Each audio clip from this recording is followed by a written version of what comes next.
Hello, hello.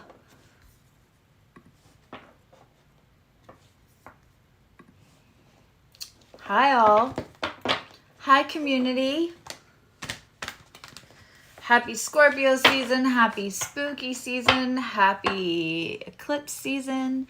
And speaking of eclipse season, it is scheduled officially Friday night special, 5:30 Eastern.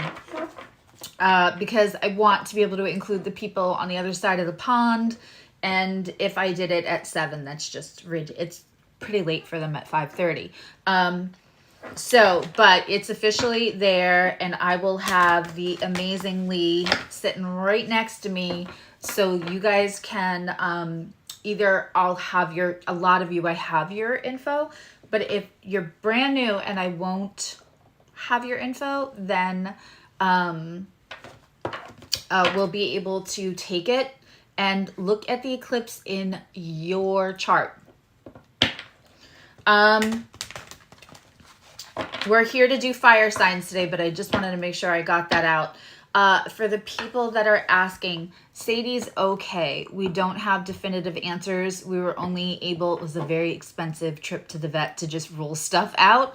But the stuff we ruled out, I'm happy, because one of the things she would have needed surgery, and now so that's, she doesn't need surgery. She's not quite fully better yet.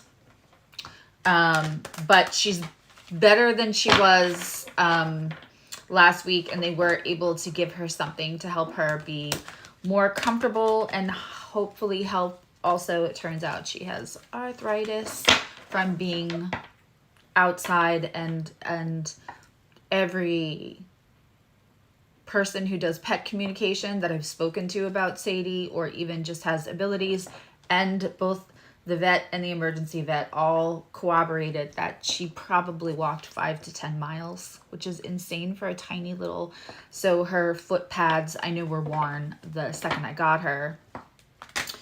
So she's got arthritis, and she just doesn't ever complain. Like, they took her temperature the old-fashioned way, and she didn't budge. The doctor was like, oh my God, she's an angel.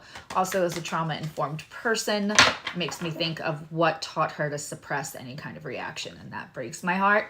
But hopefully we'll have answers soon. Okay, so we're here to do fire signs. Before we do fire signs, listen, everybody in the chat, I will do a few, I will pull cards at the end. I'm going to ask a favor, and I don't normally do this. It's just like however it happens organically, that's how I've been the entire time.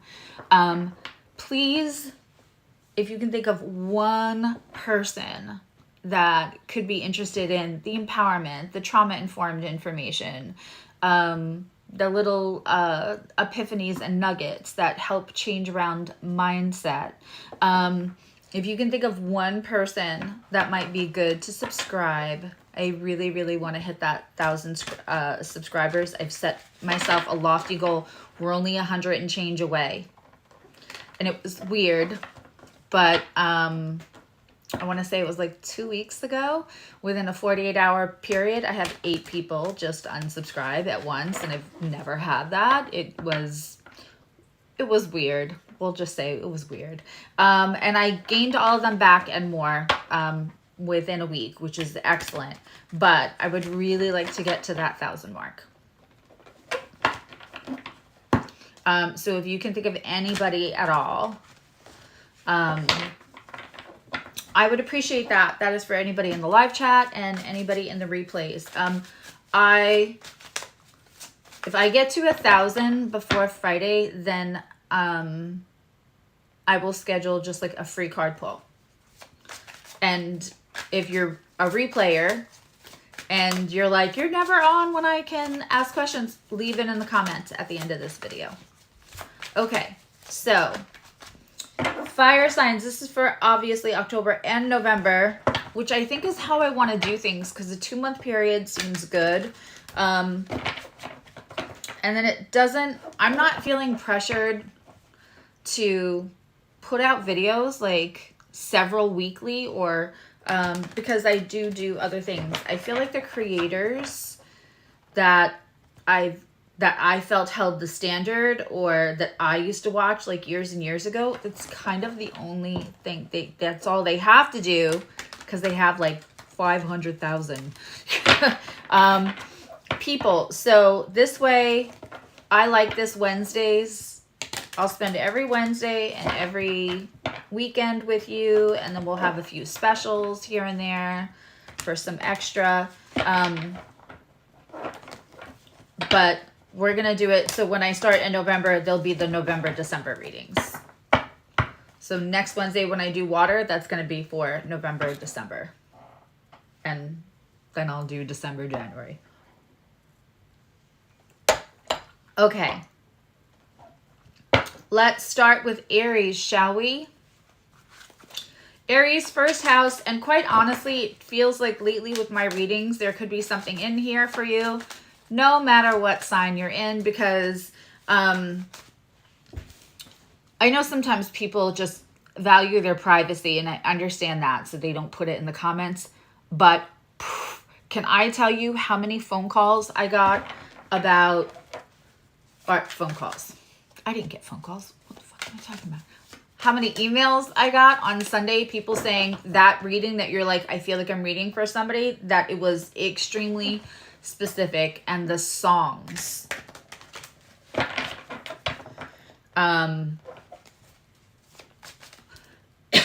had special, they didn't mean anything to me, so I knew they weren't for me, but they had special meaning for other people. So it's always really interesting. And those people weren't necessarily aligned with the sign I was reading for. So if you wander into the space, don't wander back out if you're not an Aries, a Leo, or a Sag, or a first, a fifth, or a ninth house placement. Or if you don't have those placements, because often there are things for the people in my community in. Okay. Aries.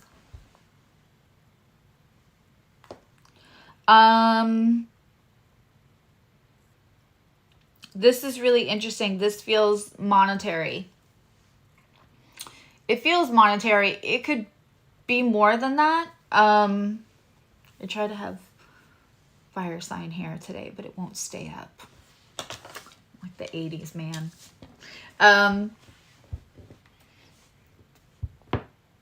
We have the Four of Swords. Now, somebody, Juan, because you know everything. It's why I just effing love you so much, because I love somebody that has just so much knowledge. The Four of Swords, the sword that is always under the person, is the sword of something ecclese. Can you like put it phonetically in the comments so I actually say it the right way? So because there is a special meaning to that sword. These swords are for our thoughts and our not just the words that come out of our mouth, but our mindset, our thoughts, and messages that come to us. Aries, you're being asked to rest for a minute. Now, it's the sword of Eccles. It's the Four of Swords.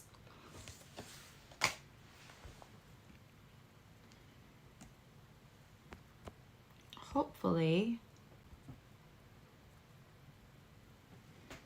I have that as turned up as I can. I lost my big ring light, and I can't replace it right now. Nope, this is the Four of Swords in the upright. It's the Four of Swords, but it's the sword of Eccles, or the sword of something. Might just be Eccles. It is like the sword of truth. It is the sword of integrity. You can rest on it.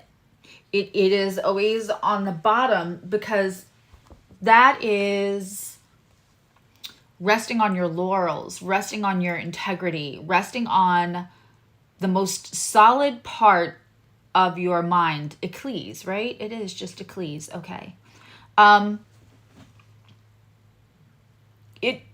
It means that you are at the mindset you need to be at. You have done work in around your thinking, around your communication, and it's time to rest. It's time to, you can rest on your laurels. And I know that's such like an old-fashioned saying, so hop in the comments if you're like, Susie, WTF. We have no idea what you're saying.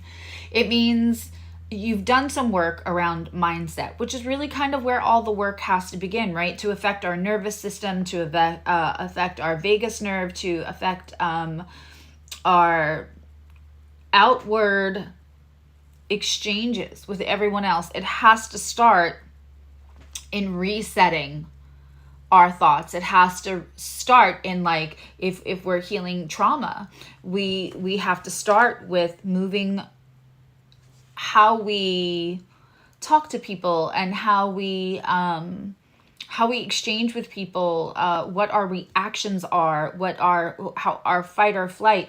That all takes coming out of that back of the trauma survival brain and working your way into a parasympathetic mode, combined with using that frontal cortex to make your decisions, to react, right?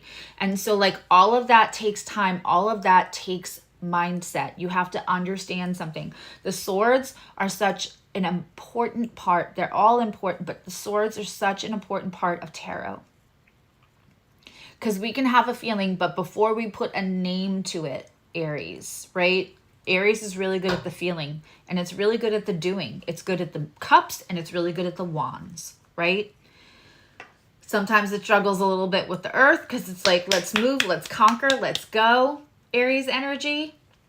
So the grounding is something that's always really a wonderful tool. In fact, while we're doing fire signs, I'm gonna light my root chakra grounding candle. Before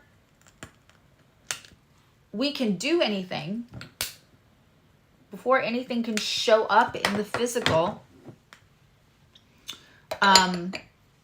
for us, we have to put a name to those feelings. We have to put a name, right? We have to understand what they are, and then we have to start putting our mindset in the healthiest way possible to extract change from a situation. The sword of Damocles. I knew it was something Achilles. Thank you, thank you, thank you.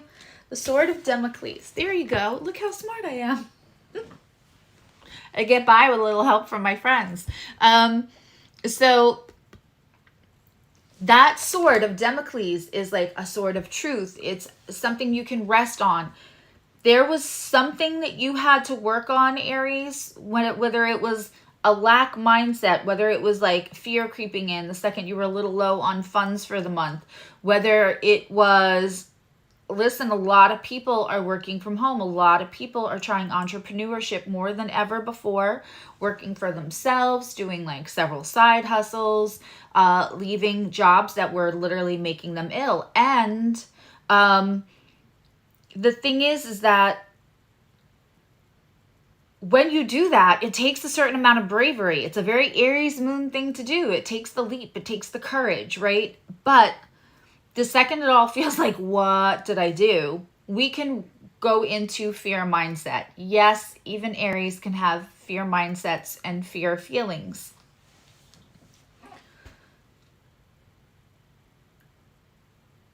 There is something around the work you have done to change your mindset about relationships, change how you approach money, change how you approach, not just how you physically or in action approach money, but how you think about money, how you think about your relationship with money. And it's, I'm pretty sure it was, I don't know, it was a Sunday or a Wednesday. I don't. Because the stuff just comes out how it's supposed to. It's none of it's planned. But we talked about what is your mindset around money, and of rich people and what they do with their money. It's the same way that like people sometimes have their own internal interpersonal relationship with power, and people who have a lot of, like, I can see how powerful they are in their chart or how powerful they're meant to be. They might not embrace that because everyone they have had a personal lived experience with that has power has overpowered them, has used it to make them feel less than. But if you're wandering to my community,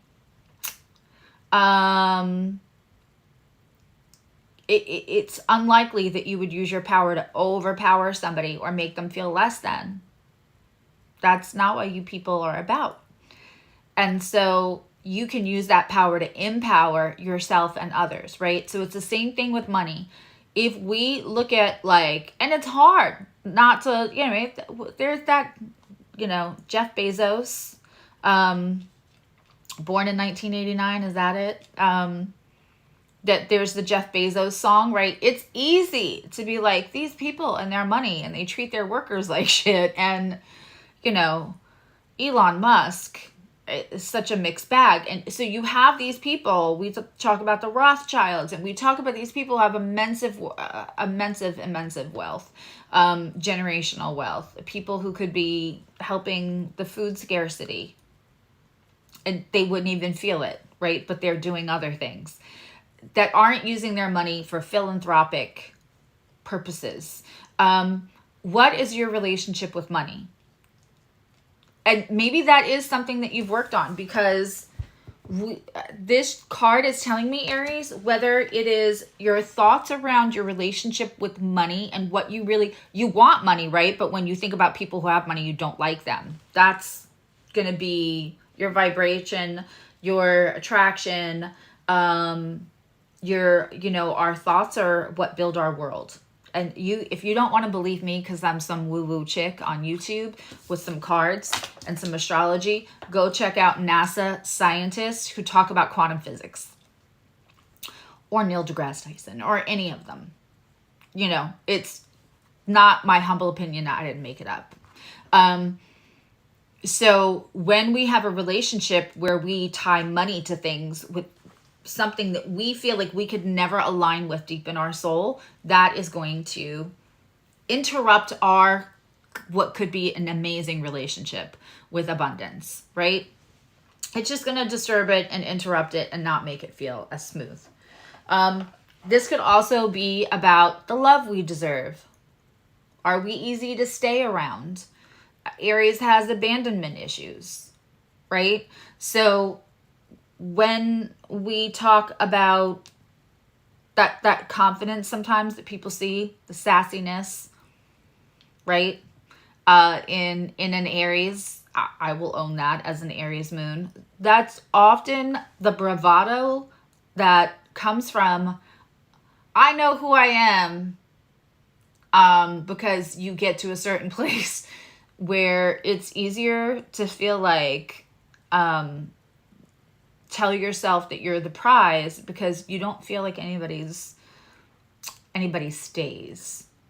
So that bravado is to help you, and not because you really feel like no one will ever leave me. So that Aries, that's a deep Aries wound, no matter what the placement. And if you're in the first house. When you have mindsets around, I want love, I want friendship, I want these things, but everyone always leaves, then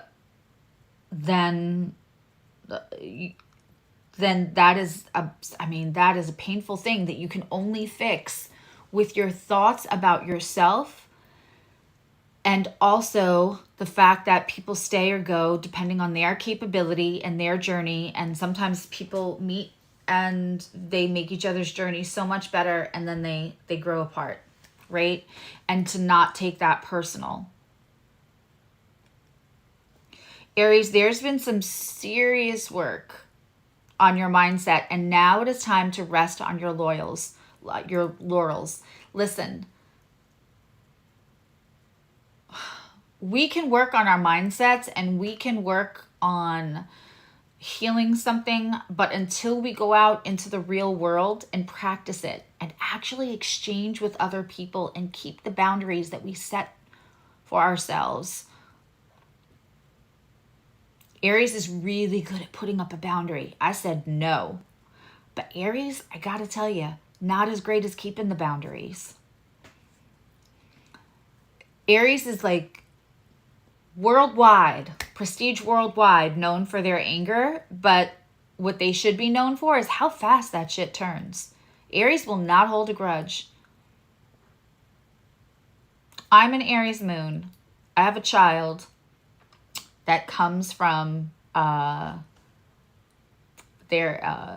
his other side of his genetics is known for some unpleasantries, right? So it was something I was always really aware of.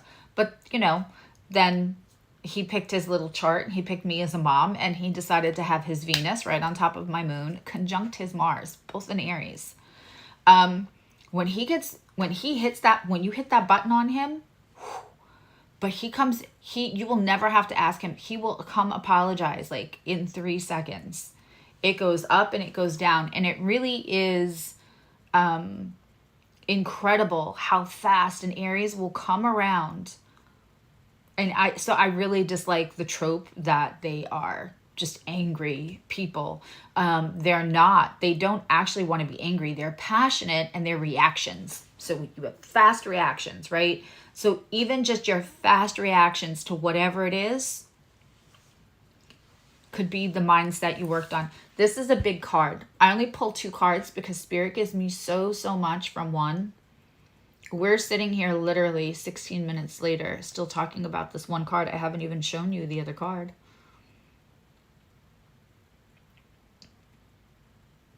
This is important. There is some kind of change around your thoughts.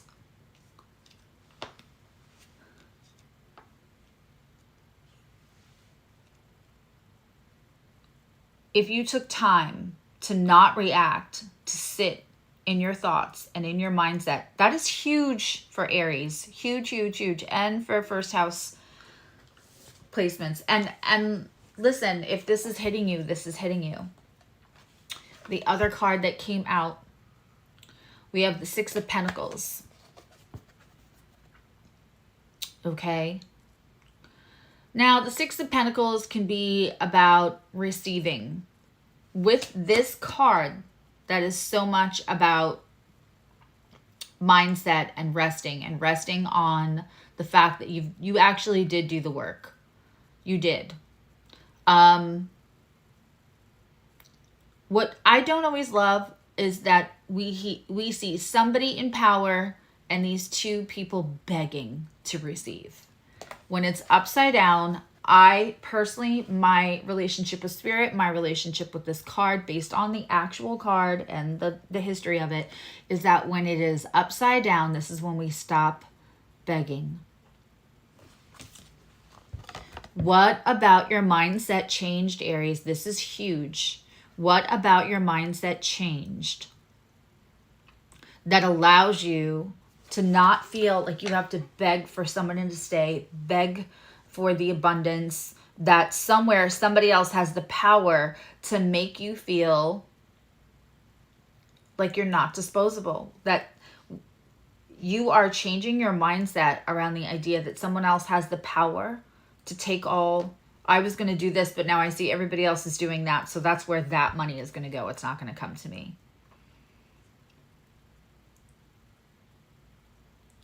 That ends. Like, this is huge. And if you're not all the way there, this is Spirit trying to tell you, like, you did do the work. That's going to change how things manifest in for you, which is amazing. Awesome. We love this.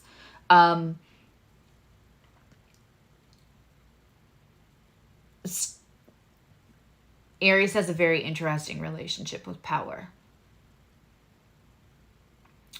It's often in their early environment that power is sold as like the end all be all to happiness in life. And that is how you keep your head above water. And you get to be happy. and that there are people who have power and people that don't. And not that that is not true on our 3D broken world right now. We see that especially right now daily. However, on a 5D level, your relationship with self, that does not have to be. Your own relationship into your importance compared to other people's, just in a value, in a basic human level, that is actually not how it is. Aries, someone's going to come and someone's going to stay.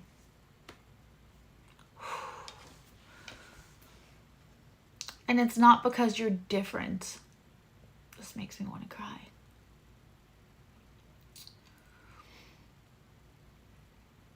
It's not because you're a different person at the core than you were. You're changed. But it's not because you're 5 pounds thinner or $50,000 richer or anything like that. It is because your relationship with self is sitting in a much more comfortable place. Somebody's coming in and somebody will stay. This is for October, November, so this could be after the eclipse. We have a new moon in Scorpio on the 13th. It's usually bring big transformation. Somebody's going to come in and somebody's going to stay. And for those of you that this is about money, like, relax and receive. The minute you start worrying, the minute you can spend 10 minutes a day, and this is it, just 10 minutes a day, because it's not, we're all human having a human experience, and to sit there and tell you not to worry about your bills or not to worry about the inflation that's going on or anything, that would be just so ignorant of me. I'm not saying that. I'm saying spend 10 minutes a day in meditation or space for yourself and think about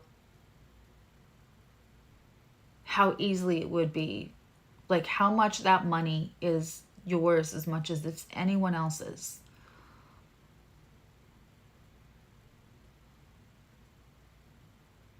And that there's no one in power saying you can or can't have it. There's a great meditational exercise. I did not make it up. But to sit and think, don't think, oh my God, I won $10 million. I want you to think, I did a scratch off, or I hit enough numbers in some kind of lottery, and I won $100,000. And I want you to sit and think, what would your physical feeling be about that? Now, for me, when I do that exercise, I'm relaxed. I don't get like, oh my God, but you can. What's that meme? You can, if that's how you would feel. For me, it's a state of just complete, my body goes to jello, relaxed, right? Because it would take stress off of certain things. And then think what you would do with it. Spend it in your head. And then you can change your mind and then re-spend it. But take the time to do that for 10 minutes. And then always take note of what you feel in your body around that. And when you start to get into a fear or a lack,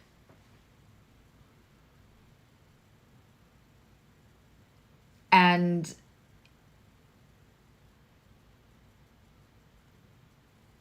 you can go back to what that felt like. Were you relaxed? Were you jello? Were you excited? Take that second to come out of the fear. And if that hit a nerve with anyone around, like, do you hate rich people?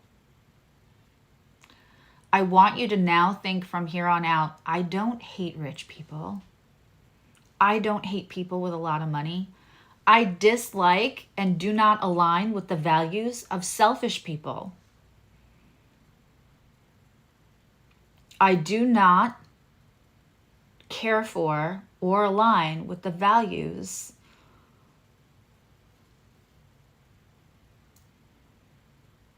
of selfish people. Unkind, selfish people. That is what you don't like. No longer think, oh my God, those people with money.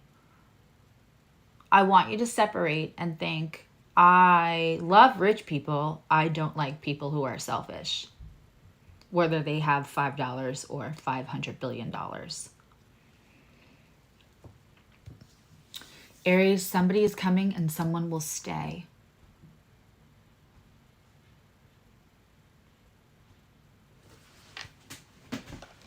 I feel like it's both messages equally. And for people who are happily situated, that could be a friend. That could be a family member. Aries runs into the building on fire. And when they do that, it makes it very clear to everybody, that's who you call when you really need somebody. When you need somebody to do the tough stuff that other people don't want to do, you can call an Aries. So often Aries is called, and then when Aries has served their purpose, somebody's going to come and somebody's going to stay. That could be love, that could be friendship, that could be a family member that doesn't just see you as someone who's a lot but really useful when the chips are down. Oof, Aries. Got me in my feels for that. Hello, lovely April.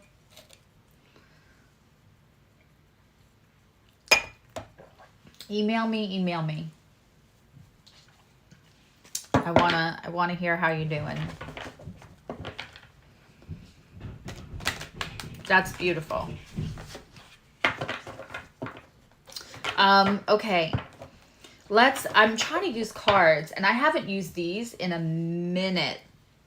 This is my ethereal deck. Second deck I ever got. I just fell in love with it, and I fell in love with the High Priestess especially. I don't know why, but I did. I can't find her now. But this was the second deck I ever got, and it was great because, of course, you get a Rider-Waite, and this one has different artwork. Then it's not all the same. Some of it's similar, but it's not all the same. So it was really great to kind of break in. I actually recommend this as the second deck quite a bit for people who are just starting out. All right. Leo, I'm going to use the Star Tarot for you.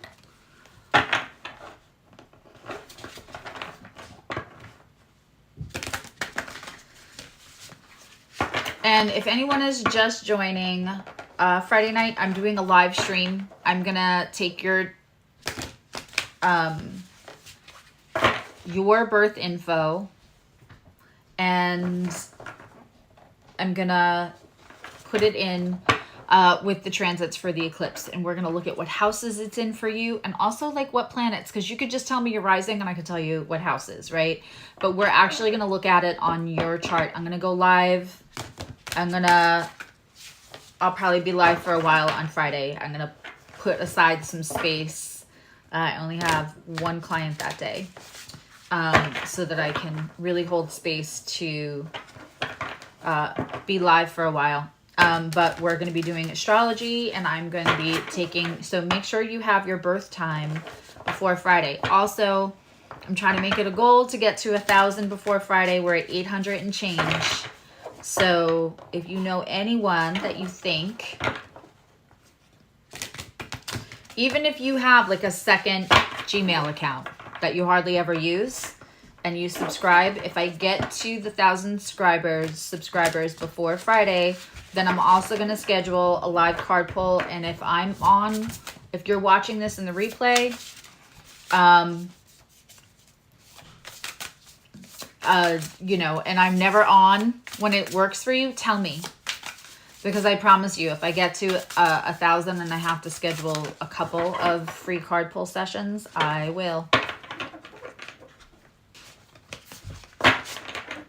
Leo, 5th house, if it resonates, quite honestly. I feel like Aries, every time I do these now, recently, I feel like every message for every sign is a collective message.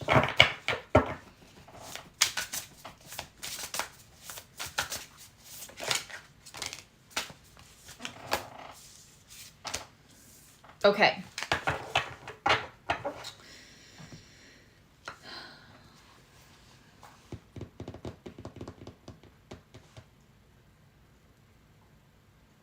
We're going to need a 3rd card for this.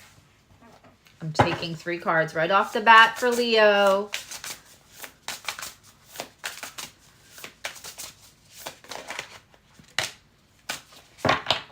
Okay, okay. First card out. You got Temperance. And, you know,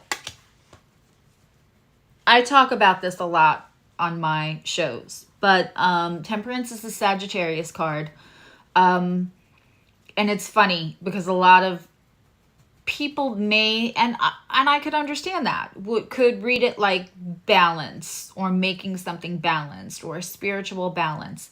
I totally get that interpretation. That makes sense. And I am not saying if you hear another reader call it balance that they are wrong. I'm not saying that. Eccles Cakes for all you Leos out there.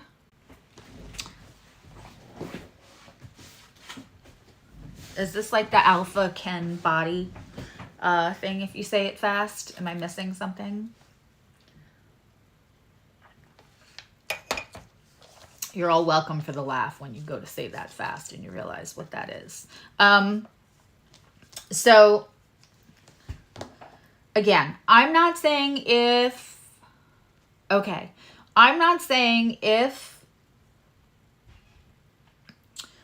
you see another reader saying temperance is balance or spiritual balance, they're not wrong. I'm a big fan of like going back and finding all of the variations of the card.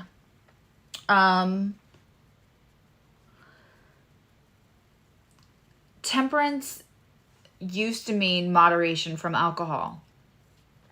And for me, temperance is not just, even if you think about if you're making a custard, right? And you have to add the egg and simmering milk or cream mixture that you have, right? With your vanilla and whatever other flavorings you're going to put in there. When you do that, sometimes if you've gotten your milk too hot or if you're new at incorporating, you're going to take a little bit of that warm mixture and put it in the egg to get the, yeah, I know, I'm getting the, we even called Verizon and been like, I pay for the most expensive, like Fios, the big cable. So I should not be having these problems. And I don't live in the middle of nowhere. My backyard looks like I do, but civilization's right around the corner. So I don't know why we're having these issues. Sorry about that. But you might take a little bit of the warm cream mixture and put it in with the eggs so the eggs get closer to that temperature. That is tempering. That is temperance, right? When we are doing that, we are overcompensating for one thing. We are doing something very carefully. This is not like an easy balance. This is not like, oh, everything is balanced. It's so zen. Not for me. When we see temperance, that the old definition of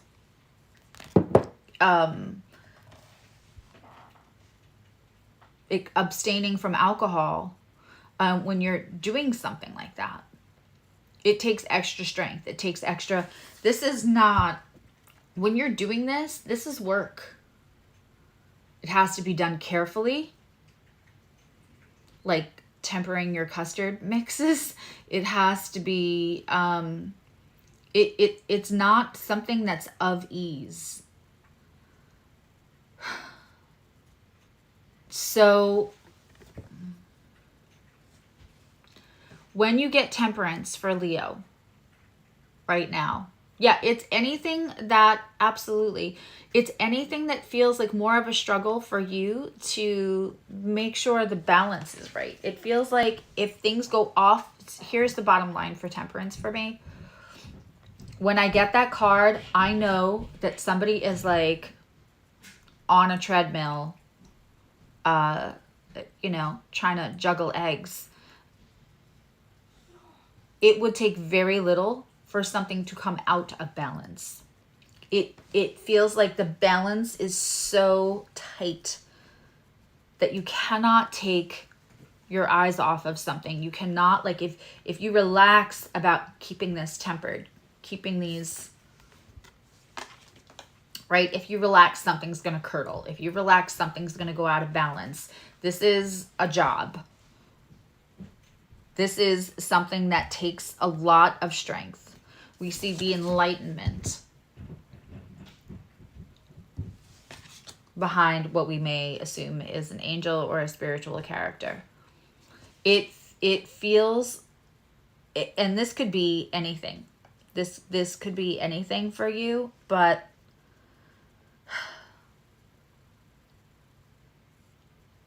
sometimes when you are trying so hard to just keep one thing in balance, because if it goes out of balance, it's all hell breaking loose, right? It's you know what it's like out of balance, and that is not, doesn't feel like a healthy environment for you. So keeping this one thing in balance is everything. It's a survival. It's your life cord.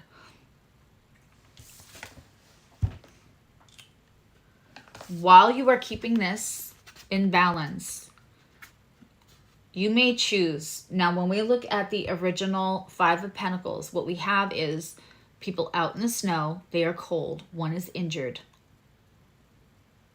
And they choose to walk past what looks like sanctuary to everybody else. And I say this all the time.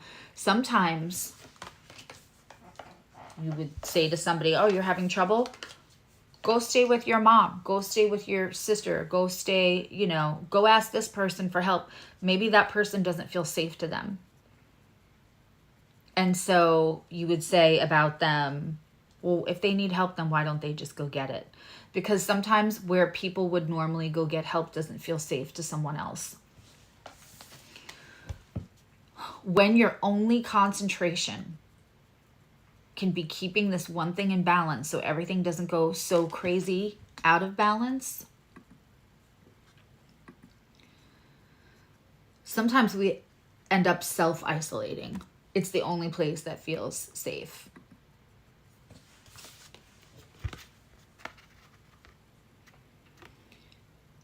When we are doing this all the time, and it feels like one little thing off of balance is going to throw everything out of whack in a way that does not feel safe for us, we will choose.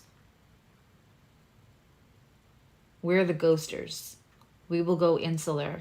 There is a sound on Instagram that I saved, and it says, when my energy doesn't feel right, I hold back myself from other people so that I don't expose them to it until I feel safe again. And I've been struggling to figure out, should I just sit and make that video and just have it be me? Because that is what happened to me. My energy was, I was not well in more than one way in July and August. And so when I disappeared, it's because I felt like, how dare I for the appointments I might get? I mean, and did it have an effect on me financially? Of course it did. But if my energy is completely not aligned and felt vulnerable to me, but also I knew that I wasn't in a place to hold space, which is my job, I withdrew. And that is this energy. When you feel like it is everything to get through the day, for whatever reason, we can withdraw. Leo, if you've been feeling a little bit like you're withdrawing or not being vulnerable or not being, this just feels hard. I'm going to be honest. This just feels hard.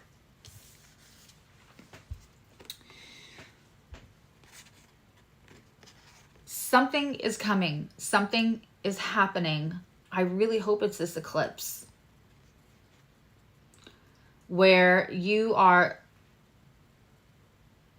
going to feel like this is less work. When we see the Eight of Pentacles in upright, that's the work,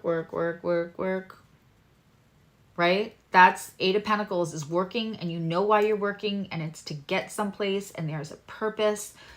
But also when we see it upside down, it can mean a couple of things. But one of the things that I'm going to translate it for this reading, and that I often translate it as, is something that doesn't feel like work. Something that feels a little bit more effortless. Whatever you've been trying to balance, that you feel like if you don't keep... Now listen, that could be stuff at home. This could also be about, weirdly enough, if you think somebody has cheated or somebody has cheated and you're trying to, maybe you have a home and children and you're trying to keep everything so balanced and you feel like you want to be mad and you want to be resentful, but you know, at the same time, you want to be fun to be around. You don't want to give anybody a reason, which you can't, to... meaning it's not about you, to go look elsewhere. So you're holding back your feelings. You're trying to be sexy, cute, funny, available, easy. And whatever you're making look easy is not fucking easy. Whatever it is that you are working hard to make look easy is not easy. And for some of you, this is going to be like, so many people have accounts on social media. For some, you might be like, this is all great. This is all good. I'm so happy. And behind the scenes, you're not. There's something, and you feel like you have to hide it because it's fragile, not because you're a liar. When you go insular, it is very insular. Something is coming. This eclipse is going to bring something that is going to make this not feel like so much work, like so exhausting.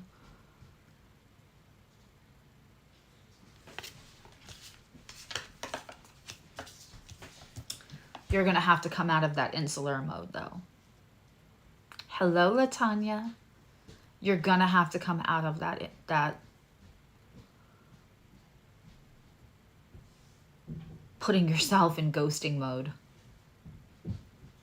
You may not want... When we're doing this too, we're constantly, we have to get this right. We have to get this right because I can't get this off balance because I might lose this, or, you know, I might lose this person. I might lose my footing. I might lose my safety. I might lose my sobriety, whatever it is. When we're doing this, we sometimes won't communicate with others because we don't want them to see our fragility. Sometimes we go inward because we don't want anybody to know what's really going on at home. We don't want to talk about it.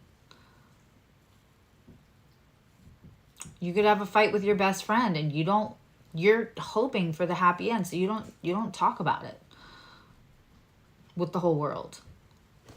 You do this. You go quiet. You choose to ignore the sanctuary because it feels safer to do that. Something is coming that is going to make this feel not like so much work. Now, it's an eclipse. I'm not going to lie, Leo. It's an eclipse and it's squaring your placements. You square the Taurus, Scorpio axis. Especially if you have Leo stuff around 5 degrees. Of course, this is if you just have Leo placements around 5 degrees. Or if you have 5th house. And if this message is resonating for you, then just take it. But this eclipse is going to be especially powerful for Aquarius, Leo, earth signs, and water signs.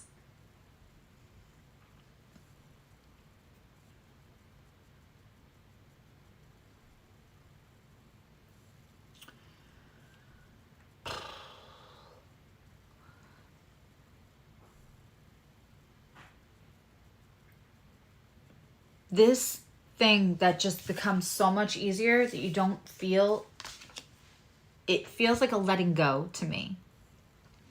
That's what eclipses are for. They're for letting go. Full moons and eclipses are often like, and I've said this before, if you have things that you know that are no good for you and you're doing it, you don't know why you're doing it, you can kind of put it on the water's edge, right? And when that full moon comes and those waves get so big, universe will kind of help take it out for you. What you don't have the strength to throw in the water, to throw in the ocean. Or maybe you've thrown it in the ocean a million times and the smaller waves, the tide brought it back in. The big, massive waves created by that full moon is going to help take out whatever is just making you feel like you can barely breathe for what you're trying to balance and not show anyone. And not get help for it. To be an island unto your own.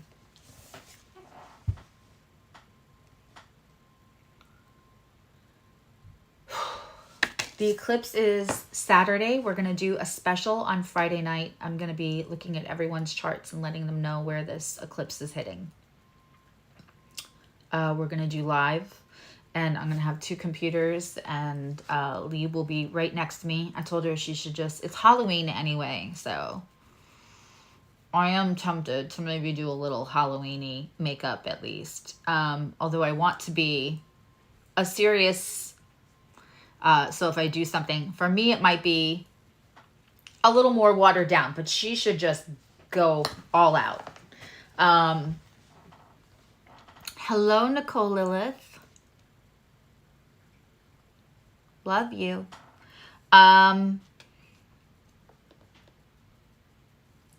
Leos, whatever this thing is that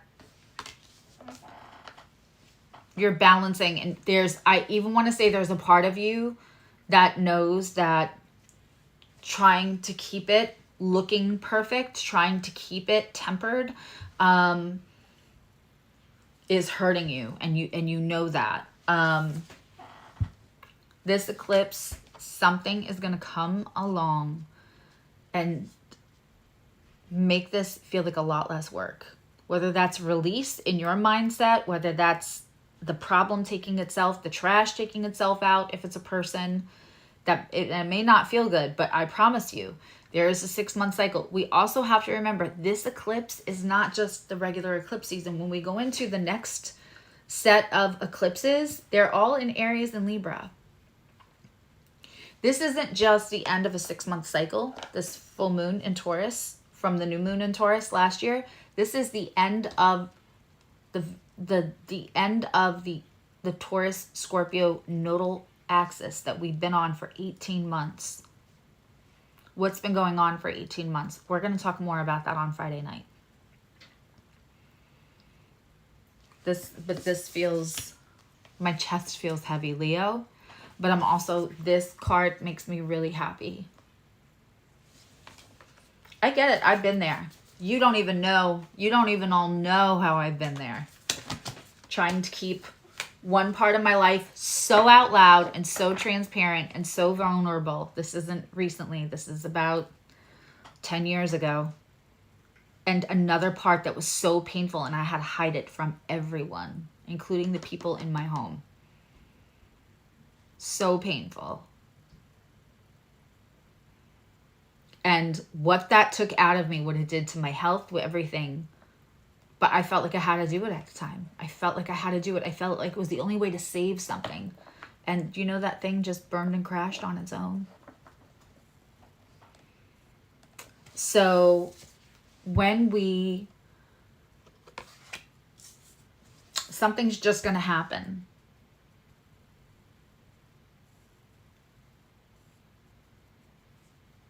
I would have sold kidneys. I would have cut off my right. I would have done anything to just make it all work and keep the privacy around it.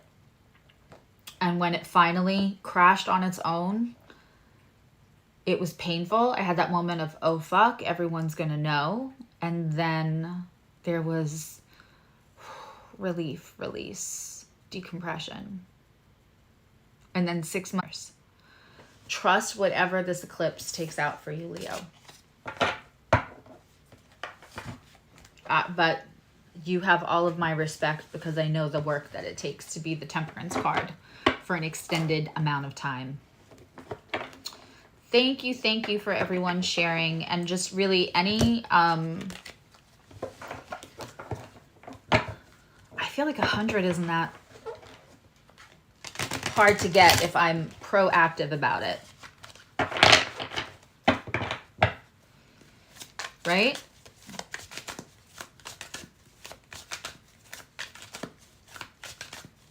We'll see.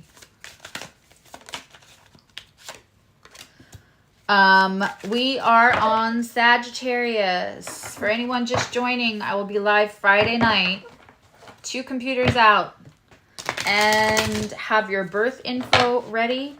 And I'm going to actually take live questions and be looking at people's charts.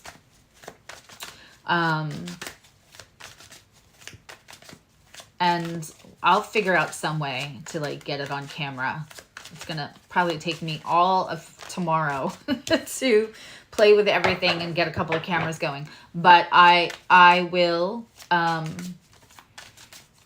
regardless of whether I can get the charts on camera, I'm going to be taking questions and talking about how your specific chart, and not just your houses, that I could do with just your rising sign. We're going to actually plug in your info, and I'm going to talk to you about how this eclipse, which again is the last of the 18-month cycle of Taurus and Scorpio. So fixed signs, earth signs, water signs especially. So the people who, everybody's got placements all over the place though. So, and it's a big collective. It's a big collective energy. All right. Sagittarius.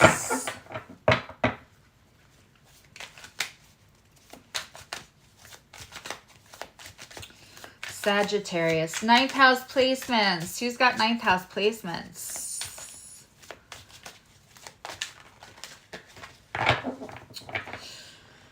Um, 5:30 in the afternoon Eastern is when I will start. I am sure, because I'm going to be taking questions and looking at people's charts, I will probably be going till 8:30.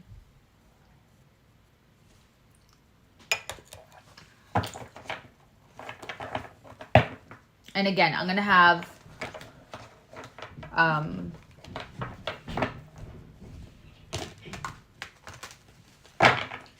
going to have Lee helping me. So she'll be grabbing the info from the comments. And I mean, I will, if people are there from, my goodness, Australia, or I have a client right now in Japan, or, you know, any one of our lovelies from Sweden or England, we're going to just prioritize them a little bit, because when I start, it'll be midnight there or 6 in the morning. So I'm hoping to go long enough so that it's morning time for Australia. But yeah, for Europe, for most of Europe, it's going to be pretty late. So it would be better for me. Tell me, I can change the time. So it would be, if you are central, honey, that's going to be 4:30 your time. If you are mountain, which is what I think you are, then it's going to be 3:30 your time.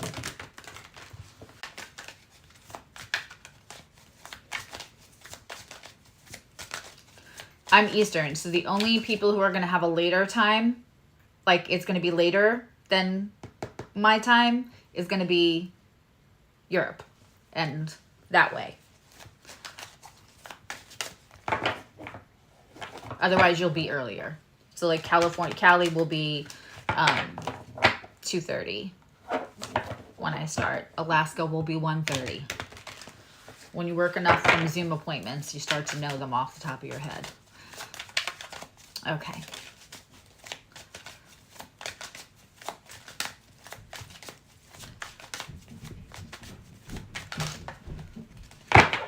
Ninth house, Sagittarius. Yeah, ninth house and Sag, this one's for you. Oh, another. We have a repeat card. It's okay. Time zones threw me off for a long time when I first started working by Zoom. I knew my basic ones, but okay. Oh, I like this for you, Sag. Okay, for all my lovely Sages, Sag Sun, Sag Moon, Sag Rising, any Sag placements, ninth house placements. Ninth house placements are so interesting. Also, for anybody, just fun astrological fact. I've said this before, but I'm just going to remind everybody since we're doing a ninth house thing. If you have Jupiter of any sign in your ninth house, that is where Jupiter in traditional astrology has its joy. So it's a really fortunate place for your Jupiter to be. It also really likes the 11th. Do I have? I can't tell. Okay.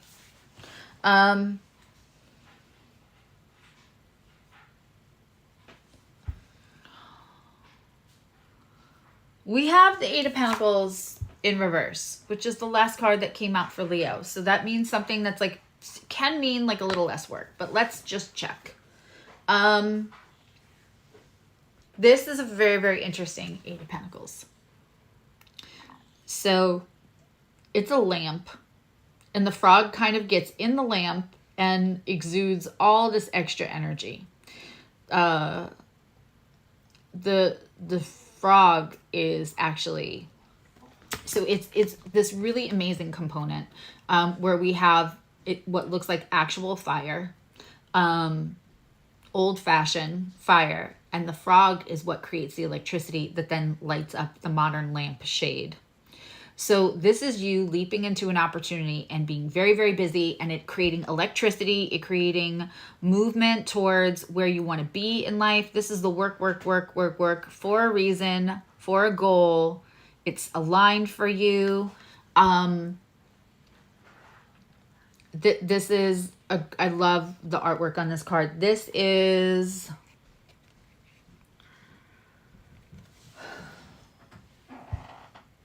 I'm the worst.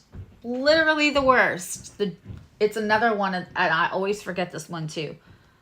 I don't think this is the mystical dream. I think this is like dream of, there's a light right in the way, so I can't see the box. It's something dream.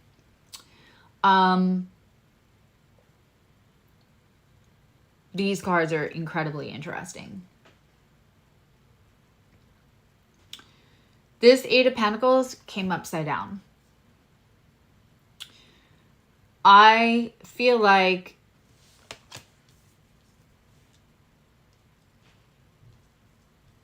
for Sagittarius, you know, Sagittarius is combustible energy at times, right? It is... Sagittariuses are who you're going to want to go out with, and who are some of the funniest people, right? They have big energy. Sag risings have great laughs, right?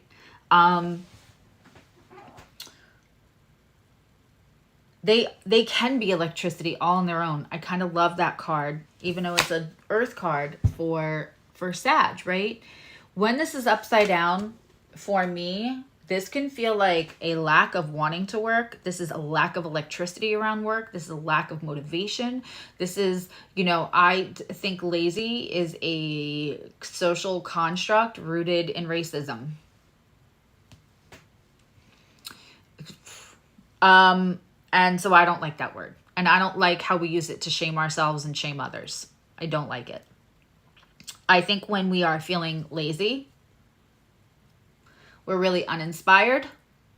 We're exhausted, probably to our bones. Or we know something is off. Something is no longer aligning because we change. Here's the thing. We change, right? We change our mindset. We change how we feel. We could be with somebody that we think that like the idea of them being with somebody else would fucking kill me. And then at some other point in our lives, we're happy to see them with the other person. And we think, I changed so much, I kind of grew out of that person, right? So we grow out of people. We grow out of our mindsets. We grow out of the old ways that we used to exchange with people, right? We grow. We don't come on this earth to like figure everything out by 20 and sit in that and just be complacent and then die. Well, that's not what we're here for. And so what's funny is that we don't think twice about like outgrowing people, right? Some of us outgrow our high school friends, or we outgrow relationships. You could outgrow watching certain shows that you're like, I can't believe I used to watch that. I used to be a soap opera junkie, you know, in my teens, of course. And then in my early 20s, when my kids were little and I was home with them, I would watch soap operas with my mom. And my mom still watched soap operas to the day that she died. Like, she put on General Hospital for me because that was the last one left. She didn't grow out of it. I did. I was like, I do not know how you watch this. So like, everybody is different, but you can grow out of so many different things. We can grow out of what we thought we wanted to do for a living. First of all, half the time, you're supposed to figure that out when you're like 16. You have no clue who you are yet, what you're capable of. But we have to figure it out, pick a college, commit money to that college, all the job fairs, right? And you see it a lot right now where people are changing out of professions that they've had for a really long time to either do something spiritual or entrepreneurial, or that's just not what they want to do. I had a client that I spoke to who was amazing. And like at some point, way down the line, because she's young, I see her completely changing. And right now she's just like, why would I do that? I make good money, right? Like that would be crazy. And I wasn't encouraging her to change. And I, you know, I didn't see it until many, many, many years down the line. But we as a society don't give as much room to grow out of what we want to do. What is our career? What is our calling? What is our job that we built as a career that we're really good at? Now we have like accolades and we're at a certain place, but we are completely unfulfilled. We're not excited about doing the report. We're not excited about getting the presentation together. We're not excited about the board meeting. We're not excited for things that used to just really electrify us. Now we're like this. We might be diving deeper into ourselves to find that motivation again. Because Sagittarius, y'all don't like feeling lazy. You don't. And your minds are agile.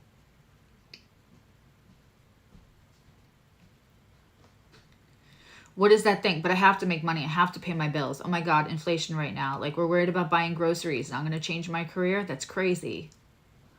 I'm inviting you to look at something that you can start slowly on and then build it until you can walk away from the thing that no longer makes you feel alive. Sagittarius is, I mean, it's a fire sign, but Sagittarius wants to know what it's like to live. They're jumping out of the plane. They're bringing bail money for the night out. It's Sagittarius. This is important. Feeling like you're living, right? Sagittarius is like that meme that says, we don't live only once, we die only once. We have a choice to live every day. That's such gorgeous Sag energy. Something has turned the light off and you have to dig deeper to find it again. Because a Sag could never just sit there and feel. You have to find the inspiration. And a lot of Sages might have Capricorn placements, which are very practical, right? And Scorpio likes their money too. They could have Scorpio placements. And like, all right, so what I do for a day job, that's kind of boring. I hate it. It sucks the life out of me. But what I can do with that money, the way I can live with that money makes me want to stay. Eventually, that's not going to work anymore. Eventually, I feel like you're going to have to. Now, this could be in a relationship too. This could be in a relationship where you grew in different directions. Maybe you still want fun and wild and you have slowly acclimated into this. The lights are off. The electricity is gone. Something has to happen to turn this card around. What's interesting is we have the Seven of Cups. Now, the Seven of Cups is a Neptunian energy card. It is about fantasy, too many choices, right? And like you can't see to what is the most connected to you. There's fog. There can be lies. There can be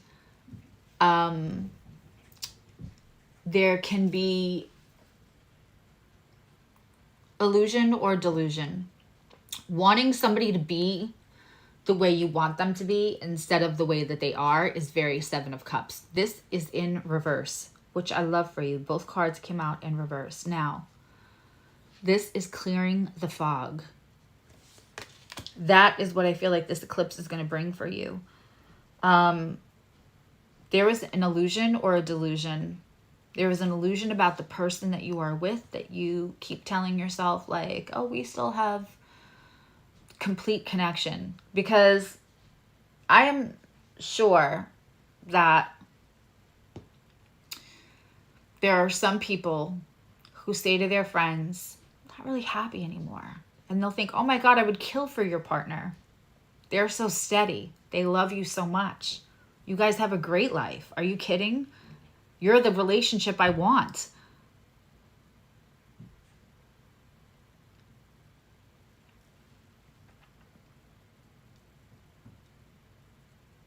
And so you stay because you keep thinking, what is wrong with me? I want to still dance on tables and have risk and have fun and feel energized and electric. Maybe that was because I was young once and that's how we were once. But now this is where the relationship, and what you are confusing is that you have a like or a want of risk and fun and electricity in your life and in your relationships, and disconnection. If you have disconnection in a relationship, that's not you wanting too much. That's not you not allowing the relationship to mature and settle. And there are some couples that are crazy wild and then they settle down, right? And they're both on the same page, but sometimes they're just not on the same page. There is a fog here that is going to clear. Often I will see the Seven of Cups about you wanting to see somebody else differently than actually how they are, or a relationship or something. This is more about you seeing yourself, because the thing is we have to let Geminis be Geminis. We have to let Aquarius be Aquarius. We have to let Sagittarius be Sagittarius. My God, stop trying to make a Sagittarius into like a Taurus or a Virgo. They're not. We need Virgo, we need Taurus, and we need Sagittarius.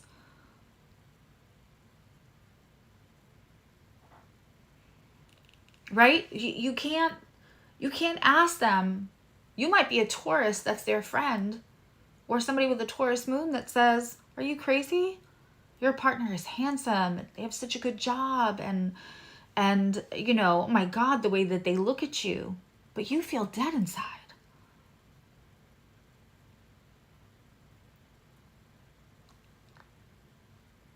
Now, I have 0 Sagittarius. I have 9th house placements. Not a lot. Big one, but not a lot.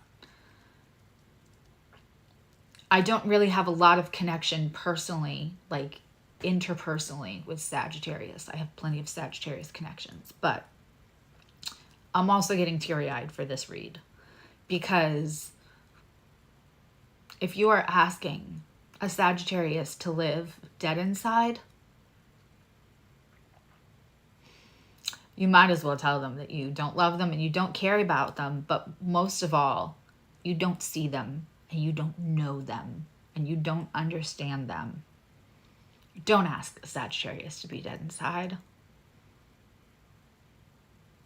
Don't ask a Sagittarius to have, you know, like a Taurus is so steady, but also they'll stay in things that aren't good for them anymore because the change seems scarier than the situation, right?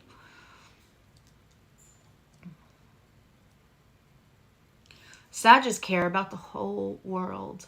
They want everyone to win, but they just don't want to ask to be like dead inside while they're cheering everyone else on, and I don't think that is too much to ask.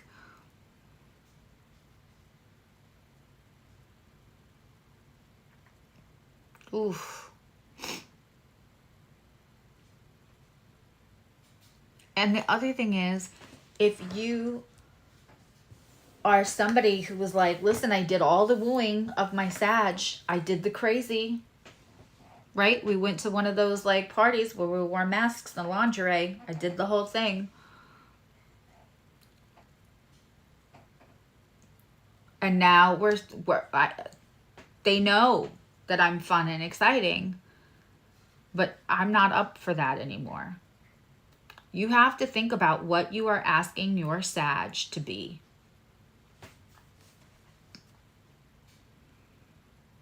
They could be Sag and have a bunch of like earthy fixed Venus or moon. But if you love a Sag, ask them if they're really living. Are you fully living your life out loud in a way that satiates your fucking soul? Am I helping that environment? Or am I not, but you're not saying anything because you're making a list of the lesser of the evils? If you want to grow with your Sag, because your Sag is a 9th house vibe. Your Sag is a Jupiterian. It is expansion. They are growing. Grow with them. Even if you don't understand it, have the conversation. Tell them that you want to grow with them. Make sure they know that you don't expect them to stay dead inside. God, I hope I have cross watchers for this Sag reading because it feels important. Something's going to break. The fog is going to... We have Neptune in retrograde right now. I feel like it's really going to... You know, when we have that full moon in Gemini and Sag season, that's not that far away. That's like 4 weeks away. This reading is for October, November. Something is going to break, Sag. It's going to break in a good way. But the fog is definitely clearing for you. And don't forget that that full moon, right? That full moon in Gemini that's coming up, that is obviously opposing the Sag placements, but it's also, Gemini is currently You know, Gemini squares Pisces, which is where that Neptune is in retrograde. You also have Saturn in retrograde in Pisces, which by way through Gemini is going to affect, and that Gemini moon is going to affect Sag.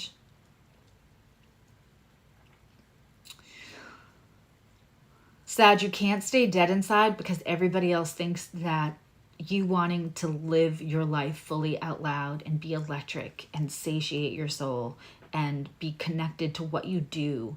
You are allowed to outgrow what you do for a living. You are allowed to outgrow a relationship. You are allowed to outgrow circumstances.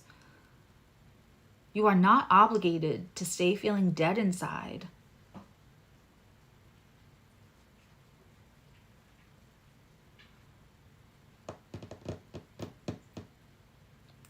That seems like a simple thing when I say it out loud, right? You're not obligated to stay feeling dead inside.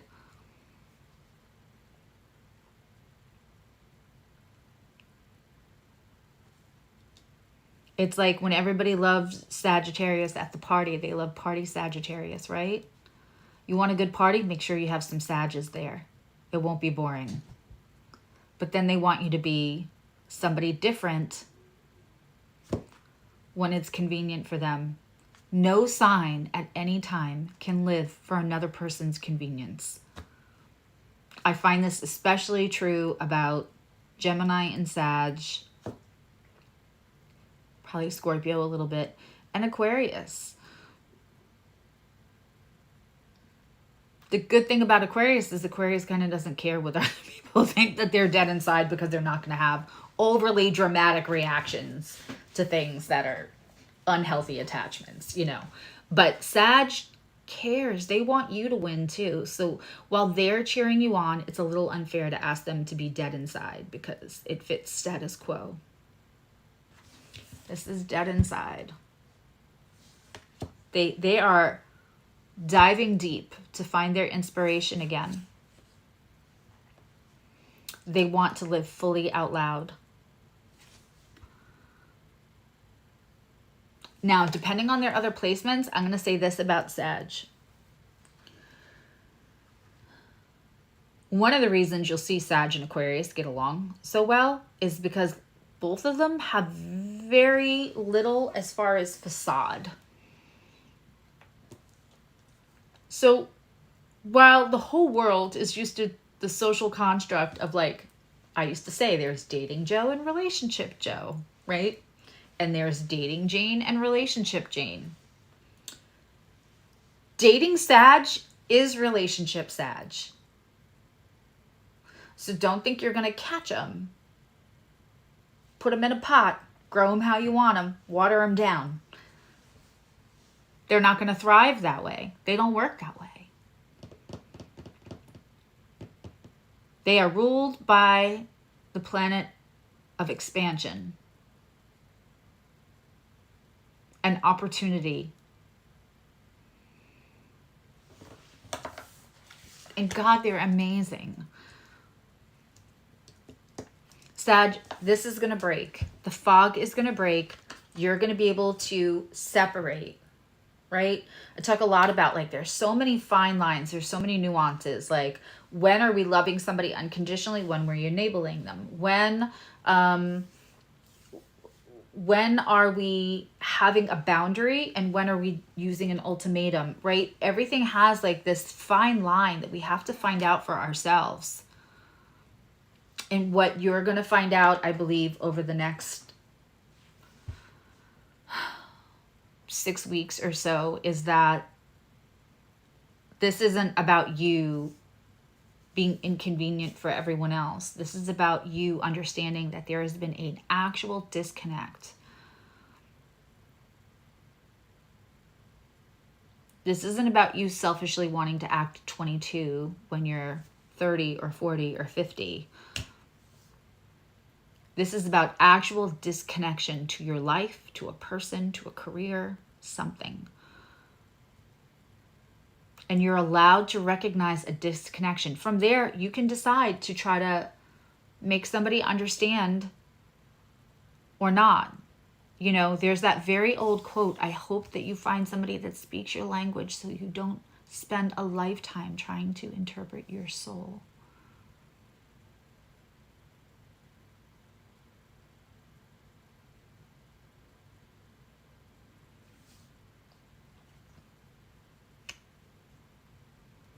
I feel very strongly that for a lot of you, the conversation of I love you, but I also have to love my life. I cannot live dead inside.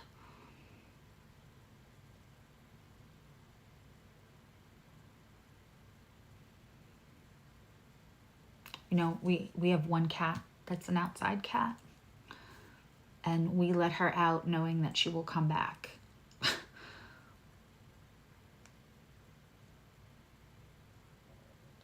You can't put Sagittarius in a little jar because, you know, they're magnetic AF. Other people are so attracted to Sagittarius. So if that Sag is yours, you have to trust that you are giving them an environment so that they can live so fully out loud that if you let them out of the jar, they're coming back to you.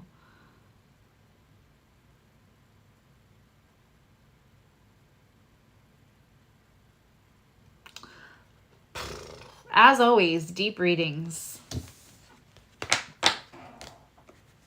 Deep readings. I would love your feedback. So when the video is over, leave me a comment. But the way that we've changed everything on the schedule, and that I do 6 signs every weekend. So we do, you know, twice a month. Everybody gets a full, like the read and the collective messages, and that we do a half an hour pretty much on each sign on Wednesdays.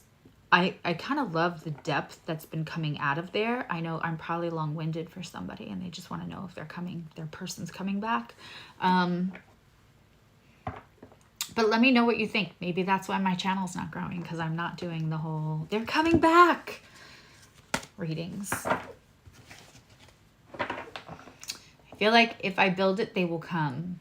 But I hope you will all come and join me on Friday night for the eclipse readings. And that's going to be astrological.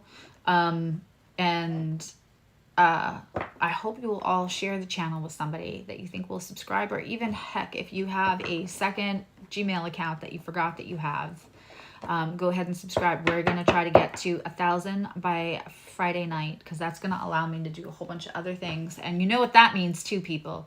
That 1,000 means I'm doing the private Zoom block party, and I will absolutely do that. All right. I love you. Now you love you. As always, all the linky links are in the bio. And if you're looking at anything on the Evolutionary Goods Etsy page,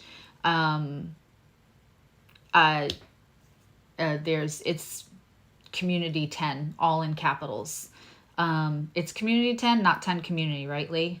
And so that's good for you guys all the time. There's no timestamp on that. I just wanted you guys to have extra.